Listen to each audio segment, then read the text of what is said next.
शैतान के फंदे। कहते हैं कि एक दिन शैतान बैठा रस्सियों के फंदे तैयार कर रहा था। कुछ मोटी मोटी रस्सियों के फंदे थे, कुछ बारीक और कमजोर रस्सियों के पैनदे थे।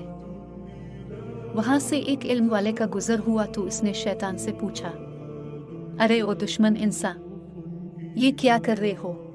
शैतान ने सर उठाकर देखा और अपना काम जारी रखते हुए बोला, देखते नहीं हजरत, इंसानों को काबू करने के लिए फंदे तैयार कर रहा हूँ। उन हजरत ने पूछा, ये कैसे फंदे हैं, कुछ मोटे कुछ हल्के? शैतान ने जवाब दिया, फंदे इन लोगों के लिए हैं जो शैतान की बातों में नहीं आते, लिहाजा मुख्तलिफ किस्म के फंदे तैयार करने पड़ते हैं, कुछ खुशनुमा, कुछ मोटे, कुछ बारीक। इन हजरत के दिल में तजस्सुस पैदा हुआ। पूछा, क्या मेरे लिए भी कोई फंदा है?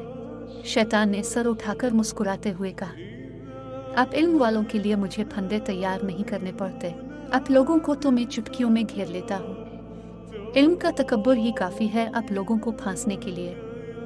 इन हजरत ने हैरान होकर पूछा, तो फिर ये मोटे फंदे किसके लिए हैं? शैतान ने कहा, मोटे फंदे अखलाक वालों के लिए हैं जिनके अखलाक अच्छे हैं, उन पर काबू पाना मुश्किल होता है। इसीलिए हदीस शरीफ में है कि अमाल में सबसे ज़्यादा वज़नी चीज़ अखलाक होगा।